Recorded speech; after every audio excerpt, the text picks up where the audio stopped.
الحمد للہ وکفا والصلاة والسلام علی عباده الذین اصطفى خصوصاً علی افضلهم وخاتم النبیین محمد الامین وعلی آلہ وصحبہ اجمعین. اما بعد فقد قال اللہ تبارک وتعالی کما ورد فی سورۃ البقرہ: اعوذ باللہ من الشیطان الرجیم بسم اللہ الرحمن الرحیم ولا تقولوا لمن يقتل في سبيل الله اموات بل احیاء ولكن لا تشعرون.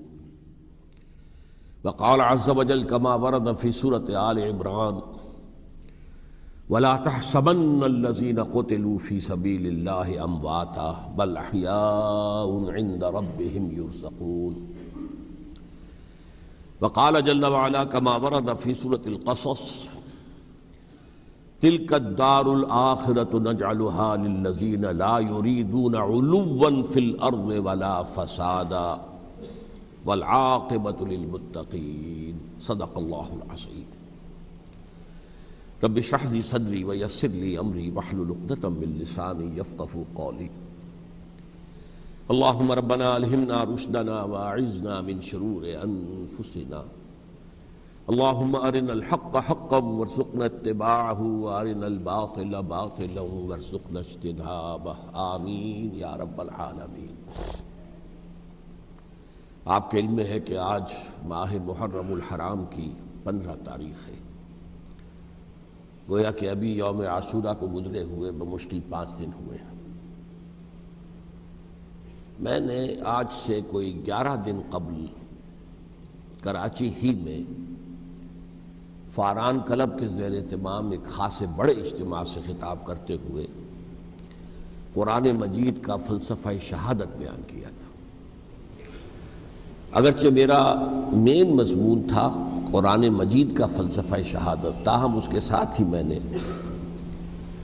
چونکہ یہ عام طور پر بھی شہادتوں کا زمانہ شمار ہوتا ہے، ذی الحج میں حضرت عثمان رضی اللہ تعالیٰ عنہ شہید کیے گئے، یکم محرم الحرام کو حضرت عمر رضی اللہ تعالیٰ عنہ کی وفات ہوئی ہے، اگرچہ وہ زخمی ہو گئے تھے 28 ذی الحج کو. پھر یہ سانحہ کربلا پیش آیا ہے 10 محرم کو. تو یہ دن ہوتا ہے ایسا کہ جس میں انہی موضوعات پر تقاریر ہوتی ہیں. تو میں نے فلسفہ شہادت کے ساتھ ساتھ ایک ضمیمے کے طور پر خلفائے ثلاثہ کی شہادت اور سانحہ کربلا کا تاریخی پس منظر بھی بیان کیا، لیکن وہ میرا اصل موضوع نہیں تھا. اصل وقت صرف ہوا تھا قرآن کا فلسفہ شہادت میں. اور دوسرے یہ کہ ان تاریخی پس منظر کے بیان میں بھی ظاہر بات ہے کہ سانحہ کربلا تک پہنچتے پہنچتے وقت بھی ختم ہو رہا تھا اور میری ہمت بھی اب جواب دے رہی تھی، اس لیے اس کا ذکر بہت ہی اجمال کے ساتھ ہوا تھا. اس کے اگلے ہی روز ٹیلی ویژن کے زیر اہتمام ایک مذاکرہ ہوا، اور وہ مذاکرہ جو ہے وہ پھر ٹیلی کاسٹ کیا گیا ہے عین یوم عاشوراء کو، 10 محرم الحرام کی شب. اس کے ضمن میں ایک تو وعدہ خلافی کی جو اس پروگرام کے کمپیئر ہے انیق احمد صاحب، انہوں نے، اور میں نے اسی وقت پروگرام کے خاتمے پر ان سے یہ شکایت کر دی تھی کہ انہوں نے مجھے جو عنوان بتایا تھا وہ تھا قرآن کا فلسفہ شہادت.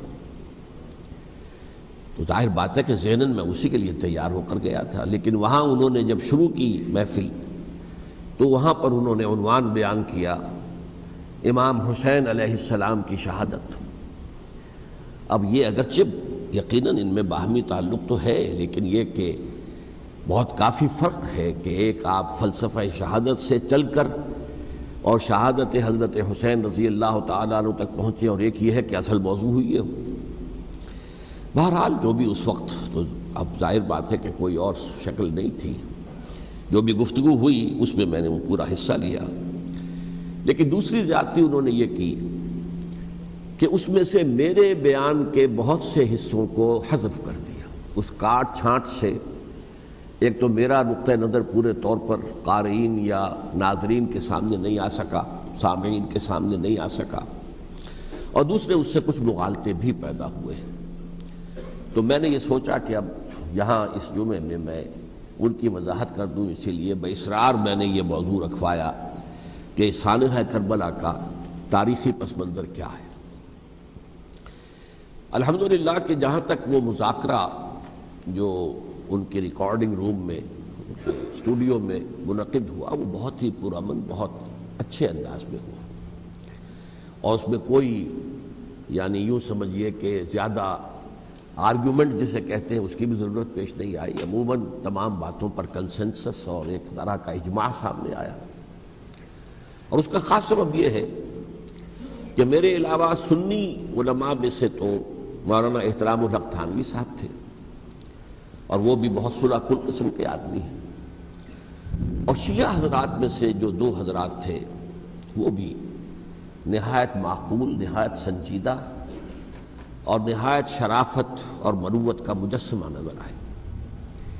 ان میں سے ایک صاحب سے میری پرانی یاد اللہ ہے، علامہ ڈاکٹر کلب صادق، ان کا تعلق لکھنؤ سے ہے، اور یہ میرے اندازے میں پوری طریقے سے نہیں کہہ سکتا، اس وقت جو بر عظیم پاک و ہند میں نامور علماء ہیں اہل تشیع کے، ان میں سے یہ چوٹی کی شخصیت ہے، اس میں کسی شک و شبے کی گنجائش نہیں، بہت مسلم عالم دین ہے، نہ صرف عالم دین ہے بلکہ ڈاکٹریٹ بھی انہوں نے کی ہوئی ہے۔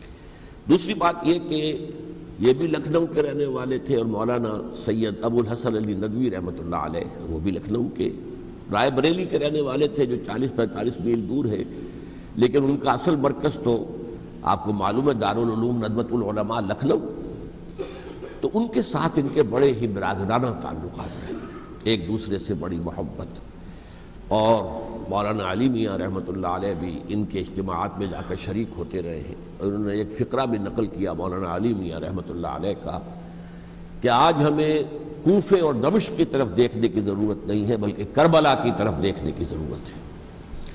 تو بہرحال مولانا علی میاں رحمۃ اللہ علیہ کو جو خاص تعلق تھا حضرت علی رضی اللہ تعالیٰ عنہ کی ذات کے ساتھ، اس پر تو ان کی ایک عظیم تصنیف جو ہے حضرت علی کی سیرت مطہرہ پر وہ خود دلالت کرتی ہے۔ تو علامہ ڈاکٹر قلب صادق جو ہیں وہ ایک تو اہل تشیع کے چوٹی کے علماء میں سے ہیں، مولانا علی میاں کے ساتھ ان کے برادرانہ تعلقات، خود میرے ساتھ ان کا معاملہ یہ رہا۔ اس کی وجہ کیا ہے کہ یہ اتحاد بین المسلمین کے بہت بڑے داعی اور علم بردار ہیں۔ شیعہ سنی جو ہے منافرت اور مخاصمت کی بجائے چاہتے کہ مفاہمت ہو اور قرب ہو اور غلط فہمیوں کا ازالہ ہو، اسی وجہ سے ان کی خصوصی نظر عنایت مجھ پر رہی ہے۔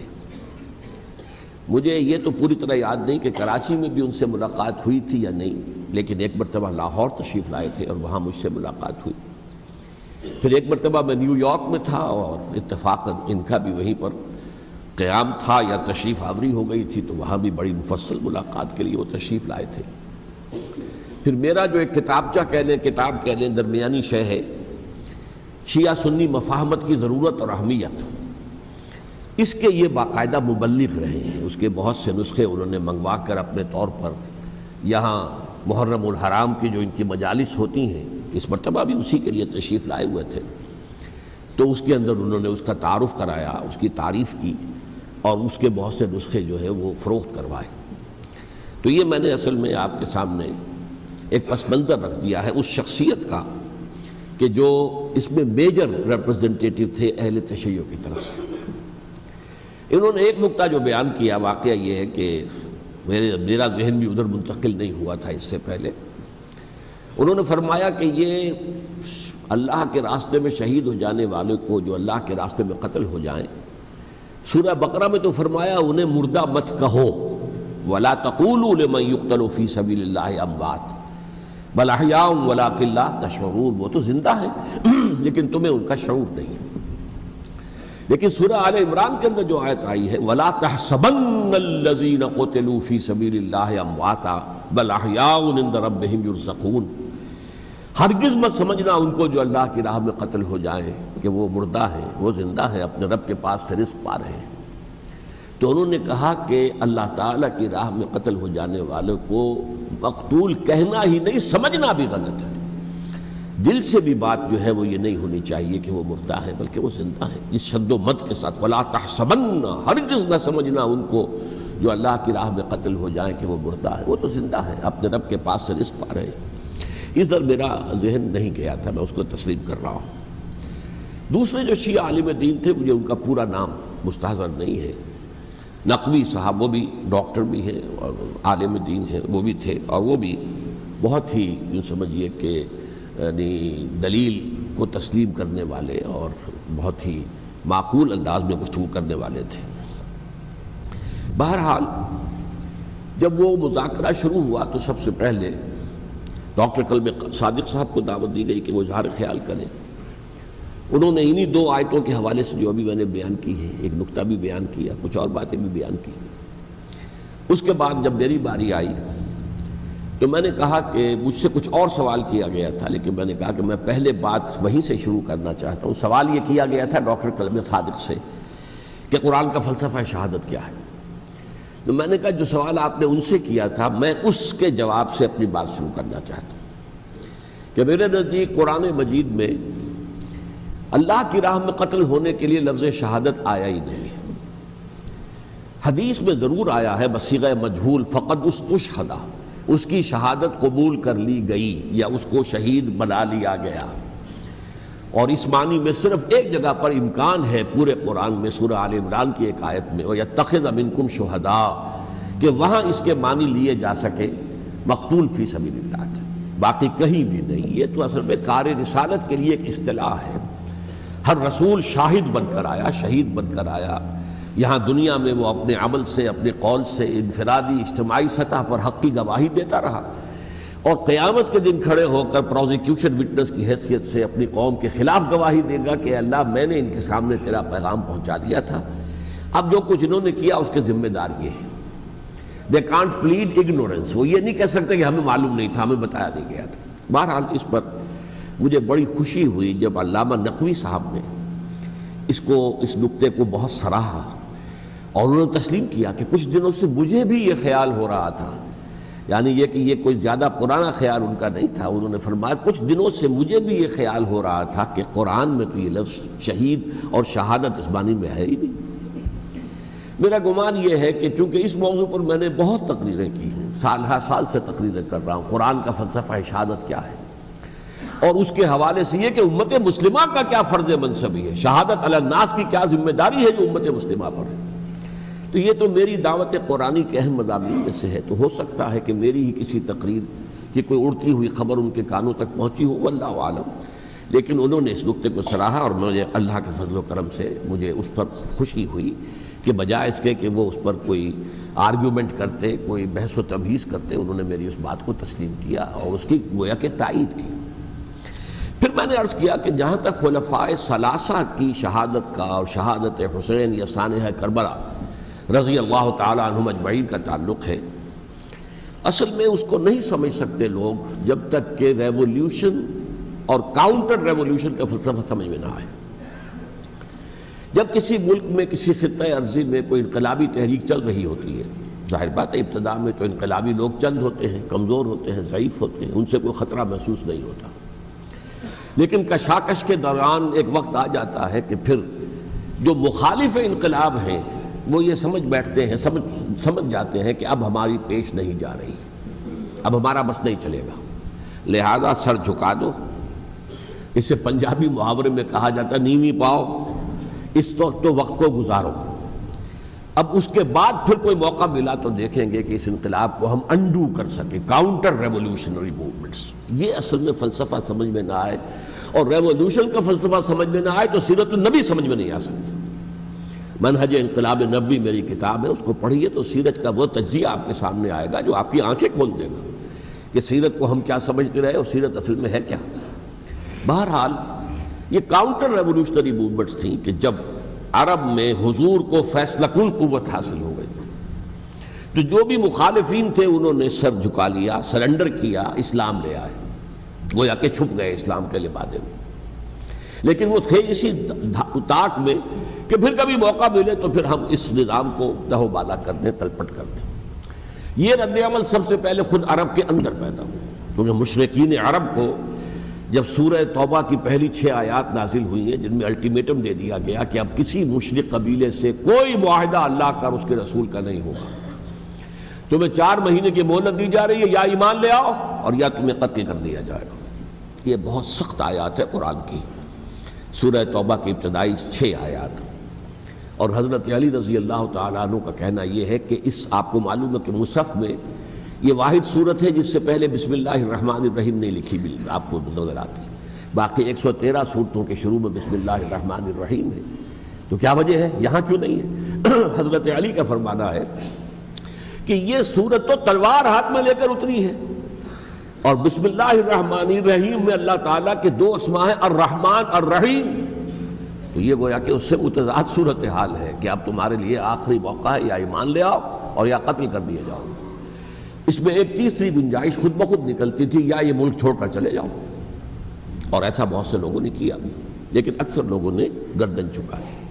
لیکن رد عمل ظاہر ہوا، ایک تو مرتدین کھڑے ہو گئے جنہوں نے نئی نبوتوں کو مان لیا، ایک مانعین زکوٰۃ کھڑے ہو گئے کہ ہم زکوٰۃ تمہیں نہیں دیں گے۔ یہ رد عمل تھا مشرک عرب کا، مشرکین عرب کا۔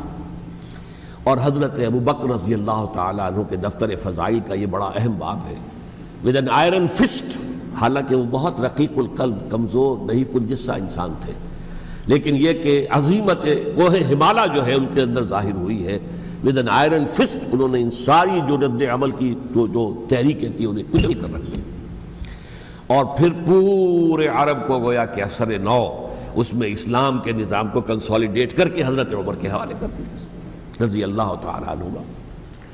حضرت عمر کے زمانے میں جو جنگیں ہوئیں اس میں سلطنت روما جو ہے، جو اس وقت کی 2 سپر پاورز تھیں، سلطنت روما، قیصر روم، ہیرکلیس، ہرقل تھا اس وقت کا جو رومی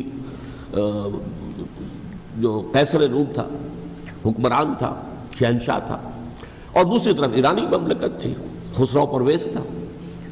لیکن یہ کہ عیسائیت کے ساتھ اسلام کا اس طرح کا تصادم نہیں ہوا تھا حضور کے زمانے میں، بلکہ نجاشی رحمۃ اللہ علیہ نے تو مسلمانوں کو پناہ دی تھی۔ مقوقس پیٹریارک جو تھے اس کے الیگزینڈریا کے، انہوں نے حضور کے جو نامہ مبارک گیا تھا اس کا بہت اکرام کیا، تکریم کی، تحفے بھیجے حضور کی خدمت میں۔ ہرقل نے بھی کوشش کی تھی کسی طریقے سے، جیسے کوئی 250 برس پہلے یا 300 برس پہلے، 300 برس پہلے جیسے کانسٹنٹائن جو ایمپرر تھا روم کا، اس نے عیسائیت قبول کی تھی اور ساری سلطنت عیسائی ہو گئی تھی، لہذا اس کی سلطنت باقی رہی، اس کی حکومت باقی رہی۔ اسی طرح ہم سب مسلمان ہو جائیں، لیکن اس میں وہ ناکام ہو گیا۔ لیکن یہ کہ کوئی اس نے کنفرنٹیشن نہیں کی حضور سے۔ البتہ ایران کا معاملہ یہ تھا کہ اس کے پرخ چڑھ گئے، اس نے حضور کے نامہ مبارک کو چاک کیا تھا، حضور نے فرمایا جب اطلاع ملی کہ اس نے اپنی سلطنت کو چاک کر دیا ہے، اس کے ٹکڑے کر دیے۔ بہرحال وہاں رد عمل شدید تھا، اور ایرانی جان لیجئے کہ ان کے اندر بہت سٹرانگ نیشنلزم ہے، آج بھی ہے سٹرانگ نیشنلزم، لہذا ان کے ہاں رد عمل شدید تھا۔ ان کی تو سلطنت ختم ہو گئی، نسیہ منسیہ ہو گئی، وجود ہی نہیں رہا۔ لہذا وہاں سے جو کاؤنٹر ریولوشن شروع ہوا ہے وہ پھر ہرمزان جو ایک بہت بڑا جرنیل تھا، اس نے بڑی عیاری کے ساتھ اپنی جان بچائی تھی۔ یہ بڑا دلچسپ واقعہ ہے کہ وہ یعنی کنڈیمڈ تھا اسلامی حکومت کی طرف سے، خلافت کی طرف سے، کہ وہ جہاں بھی پایا جائے اس کو قتل کرنا ہے۔ حضرت عمر کی عدالت میں لا کے پیش کیا گیا، حضرت عمر نے کہا یہ واجب القتل ہے، قتل کر دو اس کو۔ اس نے کہا اچھا مجھے ذرا پانی پلا دیجیے۔ حضرت عمر نے فرمایا ٹھیک ہے بھائی، پانی لاؤ، پانی دے دو۔ پانی کا کٹورا کہ مجھے پہلے ضمانت دیجیے کہ جب تک میں یہ پانی نہ پی لوں مجھے قتل نہیں کیا جائے گا۔ ہاں ہمارا وعدہ ہے۔ اس نے وہ کٹورا پھینک دیا پانی کا، کرو مجھے قتل کیسے کرو گے، میں نے وہ پانی تو نہیں پیا۔ اس سے اپنے آپ کو بچایا اس نے۔ بہرحال آپ اختلاف کر سکتے ہیں کہ حضرت عمر کو اس عذر کو قبول نہیں کرنا چاہیے تھا، لیکن بہرحال ان کی اپنی مروت اور شرافت تھی کہ اپنے وعدے کا پاس کیا۔ اس کی سازش سے ابو لولو فیروز، اس نے حضرت عمر کو شہید کیا۔ یہ گویا کہ دوسری کاؤنٹر ریولوشنری موومنٹ تھی۔ انہوں نے یہ سمجھا تھا کہ یہ ساری چکی جو چل رہی ہے، جیسے چکی کی ایک کلی ہوتی ہے، وہ کلی جگہ سے ہٹ جائے تو چکی کیسے چلے گی؟ یہی بات حضرت علی نے فرمائی تھی حضرت عمر سے رضی اللہ تعالی عنہما جب شام کے محاذ پر کچھ پسپائی سی ہو رہی تھی تو حضرت عمر نے ارادہ کیا میں خود جاؤں گا محاذ پر اور کمانڈ کروں گا۔ حضرت علی رضی اللہ تعالیٰ عنہ نے فرمایا کہ نہیں امیر المومنین آپ مت جائیں، چکی اسی وقت تک چلتی ہے جب تک کہ کلی گڑی ہوئی، آپ کلی ہیں اس وقت اس نظام کی جس کے گرد یہ اسلام کی چکی گھوم رہی، آپ مت جائیں۔ لہذا حضرت عمر نے ان کی بات مانی، اس قدر صائب مشورہ تھا جو دیا تھا۔ بہرحال انہوں نے یہ سمجھا تھا کہ عمر ہی کے بل پر چل رہا ہے یہ سب کچھ، لہذا عمر کو بیچ سے ہٹا دینے سب بیٹھ جائے گا۔ لیکن ظاہر بات ہے کہ محمد الرسول اللہ کی بنائی ہوئی عمارت صلی اللہ علیہ وسلم اتنی کمزور نہیں تھی۔ اس کے بعد حضرت عمر کے انتقال کے بعد حضرت عثمان کا انتخاب ہوا، اور حضرت عثمان کے بھی 10 سال پہلے جو ہے وہ بالکل حضرت عمر کی جو دور خلافت ہے اس کے بالکل مشابہ ہے، مماثلی۔ ہمارے ذہنوں میں یہ تصور بٹھا دیا گیا کہ سارے 12 سال شاید فتنہ ہی فتنہ رہا، فساد ہی فساد رہا، دنگا رہا، لڑائی رہی۔ نہیں، 10 سال پورا امن، اور جس طریقے سے فتوحات کا سیلاب حضرت عمر کے زمانے میں جا رہا تھا اسی طریقے سے حضرت عثمان کے 10 سالوں کے دوران گیا۔ آخری 2 سالوں میں ایک فتنہ اٹھا ہے، یہ فتنہ کیا ہے اس کو سمجھ لیجیے۔ مذاہب کی جو 3 سے کنفرنٹیشن ہوئی تھی، ایک تو یہ کہ مملکتوں میں سے مملکت ہرقل، مملکت روم، مملکت ایران، رومی سلطنت کی 2 ٹانگیں مسلمانوں نے توڑ دی، شمالی افریقہ سے نکال دیا، مغربی ایشیا سے نکال دیا، لیکن یورپ میں وہ قائم تھا، اس کی سلطنت تھی، لیکن ایرانی سلطنت کا بالکل تیا پاچا ہو گیا، ختم ہو گیا۔ اسی طریقے سے 3 مذاہب سے کنفرنٹیشن ہوئی، مشرکین عرب سے، اس کا میں بیان کر چکا ہوں، ان کا پہلا وار حضرت ابوبکر کے عہد خلافت میں ہو گیا۔ دوسرے جو عیسائیوں کا معاملہ تھا ان سے بھی کوئی تصادم نہیں ہوا حضور کے حیات طیبہ کے دوران، لیکن جو یہودیت بطور مذہب، اس کو ظاہر بات ہے کہ اسلام نے اس کو ختم کیا تھا کم سے کم جزیرہ نما عرب سے۔ مدینے میں 3 قبیلے تھے جو اپنی غداری کی وجہ سے اور اپنی صلح کو توڑنے کے جرم کی پاداش میں 2 نکالے گئے، اور تیسرا جو ہے اس کے تمام جو بھی جوان افراد تھے انہیں قتل کیا گیا۔ پھر خیبر پر حملہ کیا گیا اور خیبر کو جو ہے فتح کیا گیا، وہ یہودیوں کا بہت بڑا گڑھ تھا، اور جو مدینے سے نکالے گئے تھے وہ بھی وہیں جا کر مقیم ہو گئے تھے۔ تو اس اعتبار سے، اور پھر یہودی اپنے آپ کو سمجھتے تھے اللہ کی طرف سے دنیا میں جو نمائندہ جو ہے امت وہ ہم ہیں، اب انہیں معزول کر کے امت محمد کو وہاں پر کھڑا کر دیا گیا صلی اللہ علیہ وسلم۔ لہذا وہ بہت زیادہ یوں سمجھیے ایگریوڈ، سب سے زیادہ جن کو گزند پہنچا ہے حضور کے دست مبارک سے، وہ یہودی تھے۔ لہذا ان کا جو رد عمل آیا ہے وہ ہے جس کے نتیجے میں حضرت عثمان شہید ہوئے، حضرت علی شہید ہوئے، حضرت حسین شہید ہوئے۔ اب اس چیز کو اچھی طرح سمجھیے، یہ جو رد عمل ہے یہ ایک شخص کے ذریعے سے آیا، اور اسی لیے بعض لوگ یہ سمجھتے ہیں کہ یہ خامخواہ کی کہانی ہے، کیا ایک آدمی اتنا بڑا کام کر سکتا؟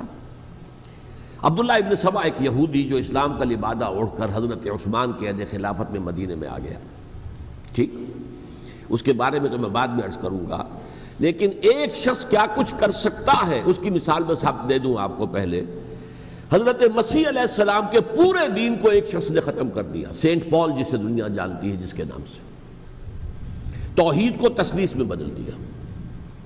حضرت عیسیٰ علیہ السلام تو توحید کی تلقین کر کے گئے تھے، توحید ختم، تثلیث آ گئی، جس میں پہلے باپ ماں اور بیٹا تھے، اس کے بعد باپ بیٹا اور روح القدس ہو گئے، تثلیث۔ نمبر 2، شریعت موسوی کو ساقط کر دیا، لہذا اب پالزم جو ہے، کرسچینٹی نہیں رہی، وہ حضرت عیسیٰ کو کہہ کر گئے تھے کہ شریعت موسوی تم پر لاگو رہے گی، نافذ رہے گی، ساقط کر دیا۔ نمبر 3، اس نے عیسائیت کے دائرہ تبلیغ کو وسیع کر دیا، جنٹائلز یا گوئمز کے اندر بھی، غیر یہودیوں میں، حالانکہ حضرت مسیح کہہ کر گئے تھے کہ تمہیں صرف یہودیوں سے خطاب کرنا ہے، اور میں صرف اسرائیل کے گھرانے کی کھوئی ہوئی بھیڑوں کی تلاش میں آیا۔ اب آپ دیکھیے حضرت مسیح کے فوراً بعد اور حضرت مسیح کی زندگی کے دوران جب تک کہ وہ موجود تھے، وہ بدترین دشمن تھا حضرت مسیح علیہ السلام کا۔ بعد میں لبادہ اوڑھا، اور یہ کہ مجھے مکاشفہ ہوا ہے، مکاشفے میں مسیح سے میری ملاقات ہوئی ہے، میں ان پر ایمان لے آیا ہوں، اور پھر اس نے اپنے زہد اور دینداری کا جو بھی فراڈ تھا اس کے نتیجے میں اپنی حیثیت بنا لی، دین مسیحی کو بالکل ختم کر دیا۔ آج کہاں ہے وہ دین مسیحی؟ دی 100 کے مصنف نے بھی صاف لکھا ہے کہ جب تک حضرت مسیح دنیا کے اندر موجود تھے عیسائیت کی حیثیت یہودیت نے ایک فرقے سے زیادہ نہیں تھی، یہودیوں کا ایک فرقہ، ایک جماعت بس۔ یہ سینٹ پال ہے جس نے اسے ایک مستقل مذہب کی حیثیت اختیار کی ہے۔ تو it should be called Paulism، اور یہ ایک آدمی کا کارنامہ۔ اسی طریقے سے یہ تو ہو گیا حضرت مسیح کے فوراً بعد، رفع سماوی کے فوراً بعد۔ 1500 برس کے بعد ایک تحریک چلی ہے یورپ کے اندر، اصلاح مذہب، اور اس کی پشت پر بھی یہودی ذہن تھا۔ یہودی ذہن نے عیسائیت کو 2 حصوں میں تقسیم کر دیا، کیتھولک اینڈ پروٹیسٹنٹس، اور پروٹیسٹنٹس کو اپنا اعلی کار بنایا۔ یہ ایک علیحدہ مضمون ہے جس پر میں تفصیل میں نہیں جانا چاہتا، میری کتاب بھی موجود ہے اس موضوع پر، سابقہ اور موجودہ مسلمان امتوں کا ماضی، حال و مستقبل، اس میں نے تفصیل بیان کی۔ یہ جو تقسیم ہوا ہے تو وہ پہلی بات ایک یہودی، جیسے کہ علامہ اقبال نے، مارکس بھی تو ایک یہودی تھا نا، تو ابلیس کی مجلس شورا میں بڑا پیارا شعر ہے، وہ یہودی فتنہ گر، وہ روح مصدق کا بروز، ہر قبا ہونے کو ہے اس کے جنوں سے چاک چاک۔ یہ ایک یہودی فتنہ گر مارکس نے وہ تصور دنیا کو دیا جس نے عظیم انقلاب برپا کیا روس کے اندر، بولشوک ریولوشن، اور جو پھر آدھی دنیا تک پھیل گیا۔ آج سے 50 سال پہلے امریکہ کانپتا تھا، روس کے سامنے کھڑا ہوا کانپ رہا تھا، اس لیے کہ روس سائنٹیفک ترقی میں امریکہ سے بہت آگے تھا، اس کے ایسٹروناٹس پہلے گئے ہیں خلا کے اندر، امریکہ تو بہت پیچھے تھا۔ بہرحال اس نے جس طریقے سے USSR کا خاتمہ کرایا ہے وہ ایک علیحدہ بات ہے، میں اس وقت اس طرف نہیں جانا چاہتا، لیکن جان لیجئے کہ وہ ایک شخص کا کارنامہ، وہ یہودی فتنہ گر، وہ روح مصدق کا بروز، ہر قبا ہونے کو ہے اس کے جنوں سے تار تار۔ اسی طرح وہ عبداللہ ابن سبا یہودی فتنہ گر۔ آج اہل تشیع میں سے بعض حضرات کہتے ہیں کہ یہ عبداللہ ابن سبا یہ تو افسانوی شخصیت ہے، اس کی حقیقت کوئی تھی ہی نہیں، حالانکہ ان کی اپنی کتاب میں رجال کشی کے اندر اس کا ذکر موجود ہے، اور یہ بھی موجود ہے کہ حضرت علی رضی اللہ تعالیٰ عنہ نے اپنے عہد خلافت میں اسے زندہ جلوایا ہے۔ اس کی وجہ کیا تھی؟ یہ آیا مدینے کے اندر اسلام کا لبادہ اوڑھ کر، اس نے چند عقیدوں کی اشاعت شروع کی۔ سب سے پہلے حضرت علی تو خدا ہیں، گاڈ انکارنیٹ، اوتار کا تصور، جیسے ہندوؤں میں ہے رام چندر جی خدا کا اوتار، اور عیسائیت میں بھی پہلے گاڈ انکارنیٹ کا تصور تھا کہ حضرت مسیح خدا کا اوتار ہے، انکارنیشن آف گاڈ۔ تو اس نے کہا کہ حضرت علی تو خدا کا اوتار ہے، خدا ہے۔ نمبر 2، اس نے کہا کہ ہر نبی کا ایک وصی ہوتا ہے جس کے حق میں وہ وصیت کرتا ہے، تو حضور صلی اللہ علیہ وسلم کے وصی حضرت علی ہیں، لہذا خلیفہ تو اول روز سے حضرت علی ہیں، حضرت ابو بکر، حضرت عمر، حضرت عثمان، یہ تو غاصب ہیں، اور حضرت عثمان کی خلافت تھی اس وقت تو خاص طور پر۔ پھر اس نے جو قبائلی عصبیت تھی اسے بھڑکایا۔ پرانی جو عصبیت چل رہی تھی قریش کے اندر، وہ 2 گھرانے ایک دوسرے کے مد مقابل تھے۔ دیکھیے، ایک ہوتا ہے قبیلہ، ایک ہوتا ہے گھرانہ۔ ہمارے پنجاب میں ایک قبیلہ ہے وٹو قبیلہ، اس کے گھرانے بہت سے، مانے کے، لالے کے، فجے کے، شامد کے، یعنی کوئی لالا تھا ان میں سے بڑا، ان کے بیٹے ہو گئے لالے کے، ان کی اولاد، خاندان یہ کہلاتے ہیں۔ قبیلہ ایک، یہ وٹو قبیلہ۔ تو قبیلہ تھا قریش، اس میں گھرانے بہت تھے، بنو ہاشم، بنو امیہ، بنو تیم، بنو عدی، یہ بہت سے گھرانے تھے۔ تو چوٹی کے 2 گھرانے جو تھے وہ بنو ہاشم اور بنو امیہ، ان کے درمیان چپقلش تھی، مقابلہ، مسابقت، اور یہ مسابقت فی الخیر بھی ہوتی تھی۔ اگر انہوں نے غریبوں کو کھانے کھلائے ہیں تو ہم ان سے بڑھ کر کھلائیں گے، اگر وہ حاجیوں کی خدمت کرتے ہیں تو ہم ان سے بڑھ کر کریں گے۔ تو ان کے اندر یہ مسابقت الخیر بھی تھی، لیکن چپقلش تھی کہ کوئی ہم سے آگے نہ نکل جائے، وہ سمجھتا تھا وہ آگے نہ نکل جائے۔ اس شخص نے اس پرانی عصبیت کو تازہ کیا کہ حضور تو بنو ہاشم میں سے تھے، لہذا خلافت حق ہے بنو ہاشم کا، یہ غاصب ہے۔ اس سے پہلے 2 خلفاء جو تھے وہ نہ بنو ہاشم سے تھے نہ بنو امیہ سے تھے۔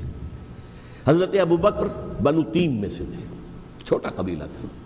حضرت عمر بنی عدی میں سے تھے، وہ بھی چھوٹا قبیلہ تھا۔ یہ حضرت عثمان پہلے خلیفہ جو بنو امیہ میں سے تھے، جن کی پرانی چپقلش بنو ہاشم سے تھی۔ اب اس کو موقع مل گیا کہ پرانی قبائلی عصبیت کو بھڑکائے۔ یہ ہے اصل میں اس فتنے کا پس منظر عبداللہ ابن سبا نے جو آ کر پھیلایا ہے، اور اس کی تفصیل میں اس وقت میں نہیں جا سکتا، کیسے یہ فتنہ پروان چڑھا، کیا انہوں نے اسٹریٹجی اختیار کی، کہ یہ کیا کرتے تھے، گروہ بنا کر بھیجتے تھے لوگوں کو، کوفے میں جاؤ تو وہاں پر دمشق کے گورنر کے خلاف اور مصر کے گورنر کے خلاف الزامات لگاؤ، اس نے یہ کیا، وہ غبن کر گیا، وہ یہ کر گیا، وہ خیانت کر رہا ہے، وہ رشتہ داروں کو پال رہا ہے، اور عثمان کے خلاف بھی تقریریں کرو رضی اللہ تعالیٰ عنہ۔ دمشق میں جاؤ تو کوفے کے گورنر کے خلاف، کیونکہ دمشق کے گورنر کے خلاف بات کرو گے تو لوگوں کو معلوم ہوگا کہ یہ جھوٹ بول رہے ہیں، لیکن یہ کہ وہاں تو تم بات کرو کوفے کے گورنر کے خلاف اور مصر کے گورنر کے خلاف اور حضرت عثمان کے خلاف۔ مصر میں جاؤ تو بات کرو کوفے کے اور شام کے گورنر کے خلاف اور حضرت عثمان کے خلاف۔ یہ انہوں نے ایسا اٹھایا، اور اس زمانے میں آپ کو معلوم ہے ذرائع رسل و رسائل تھے نہیں، نہ اس فتنے کی پتہ چل سکا جب تک کہ وہ فتنہ جو ہے پوری طرح برگ و بار لا کر تراور درخت نہیں بن گیا۔ اس کے نتیجے میں حضرت عثمان رضی اللہ تعالیٰ عنہ شہید ہوئے، اور خلیفہ پھر حضرت علی رضی اللہ تعالیٰ عنہ کو انہی سوائیوں نے، جنہوں نے گھیراؤ کیا تھا، جنہوں نے حضرت عثمان کو شہید کیا ہے، یہی حضرت علی رضی اللہ تعالیٰ عنہ کے ارد گرد ہو گئے۔ اور حضرت علی رضی اللہ تعالیٰ عنہ بھی نہیں چاہتے تھے خلافت کی بیعت لینا، لیکن آخر کیا کرتے؟ کیا وہ امت کو بغیر خلیفہ کے چھوڑ دیتے؟ حضرت زبیر سے کہا گیا، انہوں نے نہیں مانا، رد کر دی بات۔ حضرت طلحہ سے کہا گیا، انہوں نے نہیں مانا۔ حضرت علی سے کہا گیا، اب عشرہ مبشرہ میں سے یہی تو تھے نا، لہذا انہوں نے تسلیم کر لیا، خلافت ہو گئی۔ لیکن اس کے بعد جو خانہ جنگی ہوئی ہے، اس خانہ جنگی کے نتیجے میں نوٹ کر لیجئے کہ 1,00,000 کے قریب مسلمان ایک دوسرے کی تلواروں اور نیزوں اور برچھیوں اور تیروں سے ختم ہو گئے، ہلاک ہو گئے۔ یہ ہماری تاریخ کا تاریک ترین باب ہے۔ 5 سال، 4.5 سال حضرت علی کی خلافت کے، اور 6 مہینے حضرت حسن کی خلافت کے رضی اللہ تعالیٰ عنہ۔ اس سے کیا ہوا کہ ایک طرف تو اسلام کی جو توسیع ہو رہی تھی، تھمتا نہ تھا کسی سے سیل رواں ہمارا، وہ سیلاب رک گیا، انٹرنل سیبوٹاج ہو گئی نا، اب تو اندر ہی آپس ہی میں اگر دست و گریبان ہو گئے تو باہر اب کیا توسیع کرتے ہیں، وہ توسیع کا عمل رک گیا۔ اور یوں سمجھیے کہ جیسے ٹرک اگر کبھی چل رہا ہو، بھرا ہوا ہو، لوڈڈ، اور وہ چڑھائی چڑھ رہا ہو، تو اگر کہیں موشن ٹوٹ جائے، ٹرک کو رکنا پڑے، تو ڈرائیور کے جان پر بن جاتی، اس لیے کہ اس کو دوبارہ سٹارٹ کرنا، اور جبکہ وہ چڑھائی پر ہے، انکلائن پر ہے، آسان کام نہیں ہوتا، خطرہ ہوتا ہے وہ پیچھے جو ہے وہ نہ جائے۔ اور پہاڑی علاقوں میں آپ کو معلوم ہے ذرا پیچھے چلے جانے کا مطلب جو ہے بہت خطرناک جو ہے نتیجہ نکل سکتا ہے۔ بہرحال حضرت علی رضی اللہ تعالیٰ عنہ نے اپنے خلافت میں ایک کام یہ کیا، اب اس کی کیا مصلحتیں تھیں یہ تو انہی کے علم میں ہوگا، ہم قیاس کر سکتے ہیں، میں اس میں نہیں جانا چاہتا۔ ابھی تک خلافت کا مرکز تھا مدینہ منورہ، حضرت ابوبکر، حضرت عمر، حضرت عثمان، وہیں جہاں حضور صلی اللہ علیہ وسلم رہے تھے اور جہاں پر کہ حضور مدفون تھے۔ لیکن حضرت علی نے اپنا مرکز جو ہے وہ کوفہ بنا دیا۔ اچھا، اس کی ایک ظاہری وجہ یہ سمجھ میں آتی ہے کہ اسلام کا جو پھیلاؤ ہو گیا تھا، وہ سلطنت اتنی وسیع ہو گئی تھی کہ مدینہ منورہ بہت جنوب میں اور بڑے صحرا کو عبور کر کے جانا ہوتا تھا۔ کوفہ جبکہ ایسی مقام پر تھا کہ جہاں سے مشرقی راستہ جا رہا ہے ایران کو، عراق کے اندر تو ہے وہ شہر کوفہ، اور پھر ایران اور خراسان اور ہندوستان کو راستہ جا رہا ہے، وہیں سے شمال کی طرف جا رہا ہے، شام کی طرف اور ترکی کی طرف، اور وہاں سے پھر یہ کہ مغربی افریقہ کو بھی کنٹرول کرنا، جو شمالی افریقہ کو بھی آسان تھا۔ بہرحال حضرت علی نے کوفہ کو اپنا مرکز بنایا، اور نتیجہ یہ ہوا کہ سبائیوں کا بھی مرکز وہی بن گیا، چونکہ انہوں نے اپنے آپ کو گردا گرد رکھا حضرت علی کے رضی اللہ تعالیٰ عنہ۔ اب ظاہر بات ہے کسی پرٹیکولر پرسن کے خلاف تو کوئی مقدمہ موجود تھا نہیں، بلکہ جب جنگ جمل ہو رہی تھی، ابھی جنگ نہیں ہوئی تھی، حضرت عائشہ، حضرت طلحہ، حضرت زبیر وہ لے کر آئے تھے ایک لشکر اس مطالبے کے لیے کہ حضرت عثمان کے قاتلوں کو سزا دی جائے، قصاص لیا جائے۔ حضرت علی رضی اللہ تعالیٰ عنہ سے گفت و شنید ہو رہی تھی، حضرت علی جو ہے اس پر آمادہ ہو گئے کہ ٹھیک ہے، میں جو بھی قاتلین عثمان ہیں ان کو گرفتار کر کے سزا دوں گا۔ عین اسی وقت کوفے کی مسجد کے اندر جو ہے 10,000 کا مجمع کھڑا ہو گیا، ہم سب قاتل عثمان ہیں، لو ہم سے بدلہ کہاں سے لوگے. اور انہوں نے کیا کیا؟ جاتے ہی جنگ چھیڑ دی. اور جب چھڑ جائے تو یا مرو یا مارو، اس کے سلاوہ تو کوئی چارہ کار ہوتا ہی نہیں. ایک رات میں 10,000 مسلمان شہید ہوئے، جن میں 2 عشرہ مبشرہ میں سے حضرت زبیر اور حضرت طلحہ رضی اللہ تعالیٰ. تو یہ صورت تھی، سبائیوں نے گھیراؤ کیا حضرت علی کا رضی اللہ تعالیٰ. حضرت معاویہ دعوے دار نہیں تھے خلافت کے، قطعاً نہیں. ان کا صرف ایک دعویٰ تھا، اور وہ یہ تھا کہ عثمان کے قاتلوں کو گرفتار کرو، یا خود سزا دو یا ہمارے حوالے کرو، ہم اس سے قصاص لیں گے. اس لیے کہ قبیلہ بنو امیہ کا تھا، اور حضرت امیر معاویہ بنو امیہ میں سے. تو ایک خاندانی طور پر جو ہے ہم قصاص لیں گے ان سے جنہوں نے قتل کیا ہے حضرت عثمان کو. لیکن یہاں ظاہر بات ہے کہ حضرت علی رضی اللہ تعالیٰ عنہ کی طرف سے مطالبہ یہ ہوتا تھا تم پہلے میری بیعت کرو، میرے ہاتھ مضبوط کرو تاکہ میں ان کے خلاف کوئی اقدام کر سکوں. لیکن انہیں یہ اندازہ تھا کہ اگر میں نے بیعت کی تو ظاہر بات ہے کہ حضرت علی تک پہنچنے سے پہلے مجھے گردن اڑا دیں گے یہ لوگ، اس لیے کہ سبائی جو ہے وہ آپ کو گھیرے ہوئے. بہرحال ایک عجیب الجھاؤ، ایک ڈائلیما تھا جس کی وجہ سے یہ جنگ چلتی رہی. اور حضرت علی رضی اللہ تعالیٰ عنہ کو انہی کے شیعان علی ہی کے اندر سے وہ جماعت علیحدہ ہوئی تھی جس کو ہم خوارج کے نام سے جانتے ہیں، اور ایک خارجی ملجم ابن ملجم ہی نے حضرت علی کو شہید کیا رضی اللہ تعالیٰ عنہ. پھر حضرت حسن رضی اللہ تعالیٰ عنہ، اب دیکھیے کس قدر صحیح بات تھی جو حضرت علی رضی اللہ تعالیٰ عنہ نے فرمائی جب ان سے کہا گیا کہ کیا ہم آپ کے بیٹے حسن کے ہاتھ پر بیعت کر لیں رضی اللہ تعالیٰ عنہ. فرمایا نہ میں تمہیں اس کا حکم دیتا ہوں نہ میں اس سے روکتا ہوں، یہ تمہارا معاملہ ہے. امرہم شورا بینہم، تم اپنے باہمی مشورے سے جو فیصلہ کرو گے ٹھیک ہے، میں نہ حکم دیتا ہوں نہ روکتا ہوں. اس کا کیا مطلب ہے؟ باپ کے بعد بیٹے کی خلافت ہرگز حرام نہیں ہے، ورنہ کہتے کیسے ہو سکتا ہے میرا بیٹا؟ نہیں، یہ نہیں کہا آپ نے. حضرت عمر سے بھی کہا گیا تھا کہ اپنے بیٹے کو نامزد کر دیں، عبداللہ ابن عمر کو، تو انہوں نے جواب میں کیا کہا؟ اسے تو طلاق دینی بھی نہیں آتی. انہوں نے اپنی کسی زوجہ کو طلاق دی تھی اور اس میں جو صحیح ترین طریقہ ہے وہ اختیار نہیں کیا تھا. انہیں طلاق دینے تک نہیں آتی تو میں اسے خلیفہ بنا دوں. یہ نہیں کہا تھا کہ باپ کے بعد بیٹا خلیفہ نہیں ہو سکتا، یہ تو نہیں تھا. کہیں حرام نہیں ہے، نہ کتاب و سنت میں، نہ کوئی حدیث ہے، نہ کہیں قرآن مجید میں. تو حضرت علی نے بھی فرمایا رضی اللہ تعالیٰ نہ میں روکتا ہوں نہ حکم دیتا ہوں، یہ تمہارا اپنا معاملہ ہے.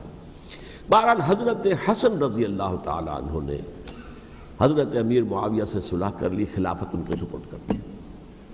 دیکھیے میں حضرت ابوبکر، حضرت عمر، حضرت عثمان، حضرت علی کے ساتھ حضرت حسن کے دور خلافت کو بھی خلافت راشدہ میں سے سمجھتا ہوں.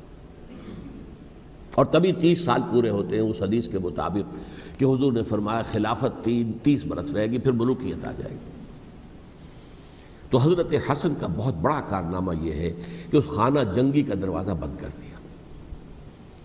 اور یہ پیشن گوئی تھی حضور کی صلی اللہ علیہ وسلم حضرت حسن کو، جب بچے تھے حضور کے انتقال سے پہلے، میرا یہ بیٹا مسلمانوں کے 2 گروہوں میں صلح کرائے گا. یہ حضور کی پیشن گوئی تھی، اور وہ پیشن گوئی حضرت حسن کے علم میں بھی ہوگی یقیناً. بہرحال انہوں نے صلح کی حضرت امیر معاویہ کے ساتھ رضی اللہ تعالیٰ عنہ، خلافت ان کے حوالے کر دی، اور کچھ شرائط تھیں طے ہو گئی. اللہ خیر صلی اللہ. حضور کی تو یہ پیشن گوئی جو ہے صحیح ثابت ہوئی کہ میرا یہ بیٹا مسلمانوں کے 2 بڑے گروہوں کے درمیان صلح کرا دے گا. اور سبائیوں نے انہیں تانے دیے، یا عار المومنین، اے مومنوں کے لیے موجب عار، موجب شرم، تم نے بزدلی دکھائی ہے، تم نے امیر معاویہ کو خلیفہ تسلیم کر لیا، تم نے بزدلی دکھائی. معاذ اللہ ثم معاذ اللہ ثم معاذ اللہ. اب میں کچھ باتیں حضرت امیر معاویہ کے بارے میں کہنا چاہتا ہوں، اس لیے کہ وہاں اس میں نے حضرت معاویہ کے بارے میں یہ تو بہت شدت کے ساتھ کہا تھا، اور میں اب بھی اس پر قائم ہوں اور پوری طریقے سے قائم ہوں. میرا مستقل موقف یہی ہے کہ حضرت معاویہ رضی اللہ تعالیٰ عنہ کے دور خلافت کو ہم خلافت راشدہ میں شامل نہیں سمجھتے، اہل سنت میں سے کوئی بھی نہیں سمجھتا. لیکن اس کے ساتھ میں نے حضرت امیر معاویہ کے کچھ مناقب بھی بیان کیے تھے تاکہ پلڑا جو ہے ترازو کا اس کے دونوں پلڑے سامنے آ جائیں. لیکن یہ کہ وہ حصہ میرے اس بیان کا نکال دیا گیا، ختم کر دیا گیا. یہ میں نہیں جانتا کہ اس میں کیا مصلحت دیکھی گئی ہے. اس میں تو کسی کے لیے کوئی معاملہ ایسا نہیں تھا کسی کے جذبات کو جو ہے وہ ٹھیس پہنچانے والا. کیونکہ میں نے کہا وہ خلیفہ راشد نہیں تھے، صاف میں نے کہا، بلکہ وہ دور ملوکیت کا آغاز ان سے ہو گیا ہے۔ بلکہ جب ایک صاحب نے یہ کہا کہ کربلا کے بعد سے دور ملوکیت آ رہی تھی، تو میں نے کہا نہیں جناب، دور ملوکیت تو 20 سال پہلے پوری ہو چکی تھی، شروع ہو چکی تھی۔ حضرت امیر معاویہ کے بھی 20 سال جو ہے وہ دور ملوکیت میں شمار ہوتے ہیں۔ انہیں کسری العرب بھی کہا گیا، عرب کے کسریٰ، جو شہنشاہ ایران کا خطاب تھا، حضرت معاویہ رضی اللہ تعالیٰ عنہ کو کسری العرب کہا گیا، عرب کا کسریٰ یہ۔ لیکن دوسری طرف یہ ہے کہ وہ صحابی رسول ہیں رضی اللہ تعالیٰ، حضور کے برادر نسبتی بھی ہیں، حضور کے سالے ہیں، ان کی ہمشیرہ ام حبیبہ حضور کی زوجہ محترمہ ہیں، ام المومنین ہیں، ام حبیبہ رضی اللہ تعالیٰ عنہ۔ پھر کس قدر معتمد علیہ تھے حضور کے کہ کاتبان وحی میں شامل تھے، وحی کی کتابت کرنے والے چند لوگ تھے جنہیں کہ حضور کہتے تھے کہ اب یہ آیت لکھ لو، ان میں سے ایک امیر معاویہ بھی رضی اللہ تعالیٰ۔ تو بڑے توازن کی ضرورت ہے۔ دیکھیے صحابہ کرام کا جہاں تک تعلق ہے، اہل سنت کا موقف یہ ہے کہ الصحابۃ کلہم عدول، صحابہ سب کے سب نیک نیت ہیں، اور ان کی روایت جو ہے قبول کی جائے گی، رد نہیں کی جائے گی، ان پر کوئی جرح و تعدیل نہیں ہوگی، اس لیے کہ ان کا تزکیہ محمد الرسول اللہ صلی اللہ علیہ وسلم نے کیا تھا۔ لہٰذا یہ تو ہو سکتا ہے کہ کسی صحابی سے کوئی خطا ہو جائے، لیکن وہ خطا اجتہادی ہوگی، نیت کی خطا نہیں ہوگی، نیت کی غلطی نہیں ہوگی۔ اگر کسی صحابی کی نیت پر حملہ کیا جائے تو یہ اصل میں طعن ہے، حملہ ہے حضور پر کہ وہ تربیت دے نہیں سکے اپنے ساتھیوں کو، معاذ اللہ ثم معاذ اللہ ثم معاذ اللہ، وہ تزکیہ کر ہی نہیں سکے۔ 3 جگہ جو قرآن میں آیا ہے یتلو علیہم آیاتہ ویزکیہم، تو کیا تزکیہ کیا؟ اگر ان کے قریب ترین ساتھی جو تھے، اگر ان کے اندر بھی بدنیتی تھی اور دنیا کی طلب تھی اور دنیا کے اندر اقتدار حاصل کرنے کا جذبہ تھا، تو پھر کیا تزکیہ کیا؟ معاذ اللہ ثم معاذ اللہ۔ لہذا صحابہ سب کے سب عدول ہیں، اور ان سے اختلاف ممکن ہے، لیکن ان کی نیت پر حملہ نہیں ہو سکتا۔ تو حضرت امیر معاویہ کی شخصیت ایک چیز ہے، آپ کا دور خلافت دوسری چیز ہے۔ شخصیت کے اعتبار سے صحابی رسول ہیں، برادر نسبتی ہیں حضور کے صلی اللہ علیہ وسلم، اور پھر یہ کہ اس قدر معتمد علیہ ہے صحابہ میں سے کہ وہ کاتبان وحی، یہ عام آدمی کے کرنے کا کام نہیں تھا جو وحی کی کتابت کرے، اللہ کے کلام کی۔ البتہ یہ ہے کہ جیسا کہ میں نے عرض کیا، ان کا دور خلافت راشدہ نہیں ہے، وہ ملوکیت کا دور ہے۔ یہ میں نے جیسا عرض کیا، میں نے ایک صاحب نے جب یہ کہا کہ ملوکیت شروع ہو رہی تھی، میں نے کہا شروع نہیں ہو رہی تھی، ملوکیت تو 20 سال پہلے شروع ہو چکی تھی۔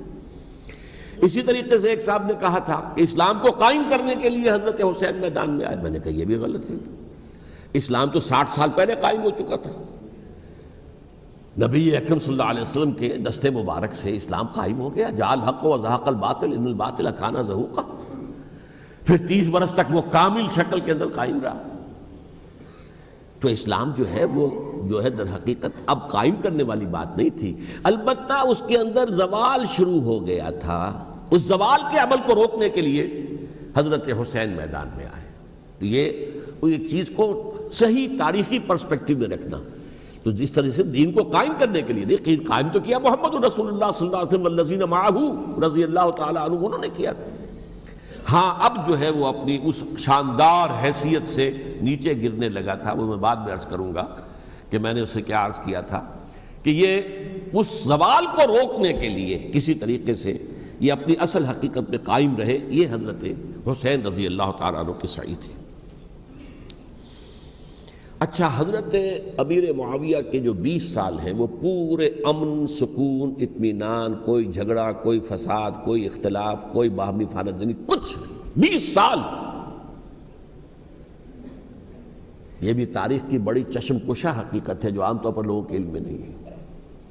سبائی بھی دبکے رہے، حضرت امیر معاویہ کی حکومت اتنی مضبوط تھی، کنٹرول، کہ ان کو کچھ سر اٹھانے کا موقع نہیں ملا، موجود تھے، دبکے رہے۔ جیسا کہ میں نے کہا ریولوشن کے آخری مرحلے پر آ کر جو مخالفین ہیں وہ دب جاتے ہیں کہ پھر دیکھیں گے، موقع ملے گا تو پھر لیں گے ان سے حساب کتاب۔ 20 سال رہے ہیں پورے امن کے، 10 سال کے بعد یعنی درمیان میں ہے حضرت امیر معاویہ کا عہد خلافت۔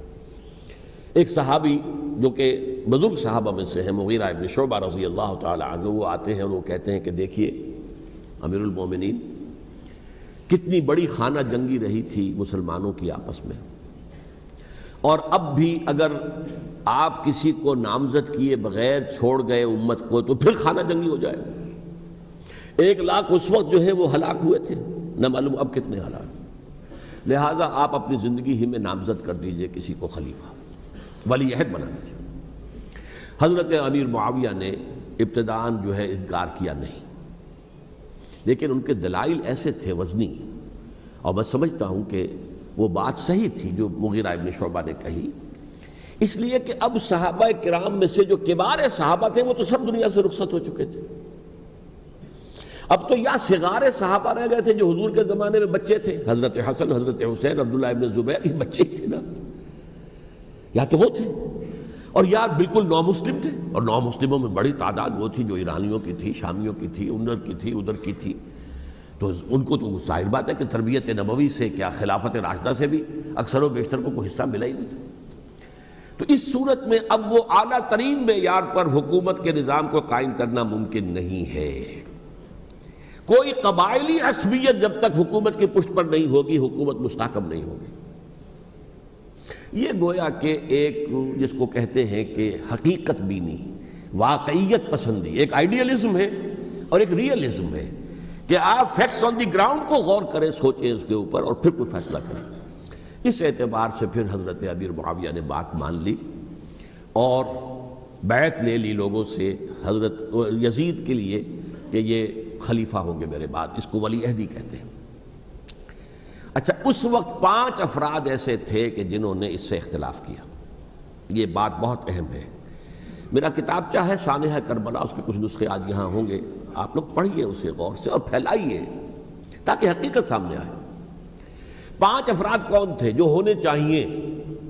ابو بکر فوت ہو گئے، ان کے بیٹے عبد الرحمن ابن ابی بکر.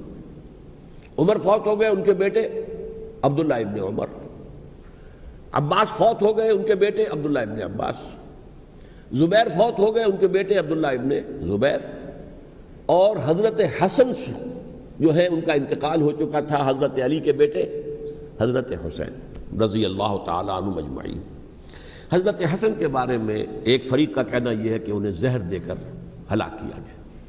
اہل تشیع کا قول یہ ہے، جبکہ اہل سنت کہتے ہیں کہ نہیں، وہ اپنی جو بھی طبی موت تھی اس سے ان کی وفات. لیکن میں اس میں نہیں جانا چاہتا، اس لیے کہ یہ مائکرو ہسٹری جو ہے نا، وہ تو ایک ایک واقعے کے لیے ادھر کی روایات کیا، ادھر کی کیا ہیں، ان کے پاس کیا دلائل، ان کے پاس یہ تو کسی ریسرچ اسکالر کا موضوع ہے، میرا موضوع نہیں ہے.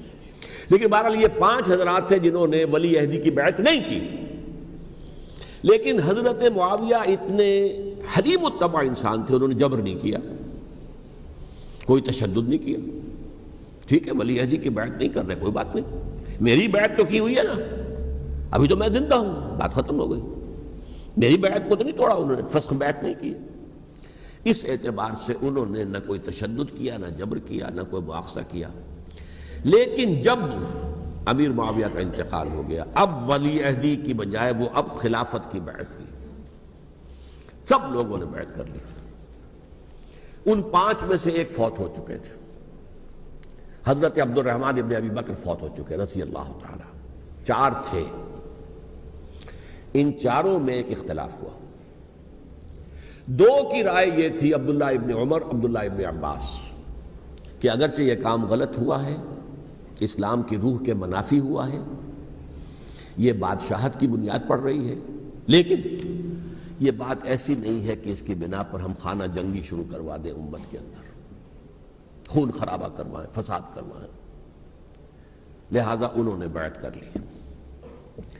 اب کوئی اگر یہ کہے معاذ اللہ کہ وہ بک گئے تھے یزید کے ہاتھ میں، معاذ اللہ ثم معاذ اللہ، وہی بات آپ اختلاف کر سکتے ہیں کہ انہیں نہیں کرنی چاہیے تھی، یہ کوئی رائے رکھے، مجھے اختلاف نہیں. لیکن ان کی نیت پر حملہ کریں گے تو حملہ محمد رسول اللہ پر ہوگا صلی اللہ علیہ وسلم. عبداللہ ابن عمر کون ہیں؟ کتنی حدیثیں ان سے جو ہے وہ منقول ہیں. عبداللہ ابن عباس کون ہیں؟ جنہیں حضور نے جو ہے جن کے لیے دعا کی تھی، اے اللہ فقہہ فی الدین وعلمہ التاویل، اے اللہ اس نوجوان کو دین کا فہم عطا کر اور قرآن کی تعویل اور تفسیر کا علم عطا کر. حبر الامہ کہلاتے ہیں. وہ کہیں پیسوں اور ٹکوں کے عوض بک جانے والے نہیں تھے. انہوں نے امت کی مصلحت دیکھی، نیت جو ہے اس پر حملہ نہ کیجئے. البتہ اختلاف کا حق آپ کو حاصل ہے. 2 حضرات جو ہے ڈٹے رہے کہ نہیں، ہمیں کم وٹ میں رزسٹ کرنا ہے۔ عبداللہ ابن زبیر عمر کے اعتبار سے وہ بڑے ہیں، مسلمانوں میں سب سے پہلے ولادت مدینے میں جا کر جو ہوئی ہے وہ عبداللہ ابن زبیر کی ہوئی ہے۔ ہجرت کر کے جب مہاجرین وہاں پہنچے، کچھ عرصے تک کسی کے ہاں کوئی اولاد نہیں ہوئی، تو لوگوں نے تانے دینے شروع کر دیے کہ معلوم ہوتا ہے کہ یہاں آ کر یہ مکے کے رہنے والے جو ہیں کمزور ہو گئے ہیں، ان کے ہاں اولاد ہی نہیں ہو رہی۔ پھر عبداللہ ابن زبیر کی ولادت ہوئی ہے، یہ حضرت ابو بکر کے نواسے ہیں، حضور کی زوجہ محترمہ حضرت عائشہ کی بہن حضرت دیکھیے ابھی نام نکل گیا ہے جی، حضرت اسماء رضی اللہ تعالی عنہا عنہما، یہ ان کے صاحبزادے ہیں، حضرت زبیر کے بیٹے۔ ان کا فیصلہ ہوا کہ ہمیں رجسٹ کرنا ہے کم وقت میں، ایٹ اینی کاسٹ۔ حضرت حسین ابن علی رضی اللہ تعالی عنہما کا بھی فیصلہ ہوا کہ ہمیں رجسٹ کرنا ہے کم وقت میں۔ البتہ ان میں بھی ایک اختلاف ہو گیا، یعنی یہ دو تو جڑے رہے، ان دو میں اختلاف ہو گیا۔ عبداللہ ابن زبیر کا کہنا یہ تھا کہ ہمیں حجاز میں رہنا چاہیے، یہ سرزمین ہے جس میں نبوت کی برکات سب سے زیادہ ہیں، یہاں ہم مضبوط قلعے کے اندر ہیں، ہمیں یہاں سے جو ہے رجسٹ کرنا چاہیے اور ختم کرنا چاہیے اس نظام کے اندر جو خرابی آ گئی ہے اس کو۔ حضرت حسین رضی اللہ تعالیٰ عنہ کے پاس خطوط کا تانتا بنا ہوا تھا، کوفے سے لوگ خط لکھ رہے تھے، آئیے آئیے آئیے، ہم آپ کے ہاتھ پر بیعت کریں گے، ہم آپ کے ہاتھ پر بیعت کریں گے، ہم آپ کے ہاتھ پر بیعت کریں گے۔ یہی وہ کوفہ جو حضرت علی کا دارالخلافہ رہا تھا اور جو پھر صبائیت کا گڑھ بن گیا تھا۔ چنانچہ حضرت حسین نے حضرت مسلم بن عقیل کو بھیجا وہاں پر کہ میرے نمائندے کی حیثیت سے جا کر وہاں پر بیعت لو۔ 10-12 ہزار افراد نے بیعت کر لی، لیکن اس کے بعد یزید کی طرف سے گورنر بنا کے بھیجا گیا ابن زیاد کو۔ ابن زیاد نے آ کر جو تشدد کیا اور سختی کی تو سب کے سب بیعت توڑ کر اور سب منحرف ہو گئے۔ مخلصین تو وہ تھے نہیں، الکوفی لایوفی، کوفی جو ہے وہ تو کوئی وعدہ وفا کرنے والا ہوتا ہی نہیں، بیعت توڑ دی۔ فمن نقص فانما ينقص على نفسه، بیعت کے بعد بیعت توڑ دینا بہت بڑا گناہ ہے، توڑ دی۔ ادھر اطلاع مل گئی حضرت حسین کو، چل چکے تھے وہ، راستے میں تھے کہ وہاں تو مسلم بن عقیل شہید ہو گئے اور سب لوگوں نے بیعت توڑ دی۔ اب واپس جانا چاہتے تھے لیکن مسلم بن عقیل کے بیٹے جو ہے اڑ گئے۔ یہ عرب کی اپنی ایک جو ہے پرانی ان کی حمیت اور ان کا قبائلی نظام کہ اب ہم اپنے والد کے خون کا قصاص لیے بغیر نہیں جائیں گے۔ حضرت حسین رضی اللہ تعالیٰ عنہ کی مروت اور شرافت کہ یہ میرا ساتھ دینے کے لیے آئے تھے، اب میں ان کا ساتھ نہ دوں تو یہ تو شرافت اور مروت کے خلاف ہے۔ کہا اچھا چلو چلتے۔ وہاں جا کر بھی عین اپنے میدان کے اندر بھی حضرت حسین رضی اللہ تعالیٰ عنہ نے 3 چیزیں پیش کی ان کوفیوں کے لشکر کے خلاف۔ سب سے بڑا لشکر کے اندر سب سے بڑے تو کوفی تھے جنہوں نے بیعتیں کی ہوئی تھی حضرت حسین کے ساتھ۔ دیکھو مجھے جانے دو واپس حجاز کی طرف، یا مجھے سرحدوں پر بھیج دو تاکہ میں کافروں کے ساتھ جنگ کرتے ہوئے اپنی جان دے دوں، یا مجھے یزید کے پاس جانے دو، میں اپنا معاملہ اس سے طے کر لوں۔ لیکن کوفیوں کو یہ گوارا نہیں تھا۔ اگر یہ یزید کے پاس پہنچ گئے تو ہمارا کچا چٹھا بیان کر دیں گے کہ مجھے تو ان لوگوں نے ورغلا کر بلایا تھا۔ اس لیے کہ دیکھیے حضرت امیر معاویہ کے 20 سالوں کے دوران میں بتا چکا ہوں، ان کی حکومت اتنی مستحکم تھی کہ اس کے خلاف کوئی فتنہ اٹھانا ممکن نہیں تھا۔ اب چونکہ چینج اوور ہوا تھا، اور چینج اوور میں آپ کو معلوم ہوتا ہے کہ ایک جس کو کہتے ہیں every thing is in the melting پاٹ، ابھی تو یہ درمیان کے اندر معاملہ ہے، تو انہیں موقع ملا، سر اٹھایا حضرت حسین رضی اللہ تعالیٰ عنہ کو، جو خطوط لکھے جس کے کہ تھیلے کے تھیلے اور بوریوں کی بوریاں بھری ہوئی حضرت حسین کے ساتھ تھی، وہ کہا کہ آئیے ہم آپ سے بیعت کریں گے۔ انہوں نے نہیں مانا، اور اصل میں حضرت حسین کے قاتل وہ کوفی ہیں، وہ بزدل، وہ منافق جنہوں نے بیعت کر کے بیعت توڑی، اور اب وہ آ گئے کہ اگر یہ حسین رضی اللہ تعالیٰ عنہ بچ کر کہیں یزید کے پاس پہنچ گئے تو پھر ہمارا کچا چٹھا جو ہے وہ سامنے آ جائے گا اور ہماری پھر شامت آ جائے گی۔ لہذا انہوں نے قتل کیا حضرت حسین کو رضی اللہ تعالیٰ۔ ایک بات جو علامہ ڈاکٹر قلب صادق نے فرمائی، اور میرے علم میں یہ بات پہلے نہیں تھی، وہ یہ کہ حضرت حسین کے قتل کا فتویٰ ایک بہت بڑے مفتی نے دیا تھا۔ یہ بات بھی ذرا سمجھ لیجئے۔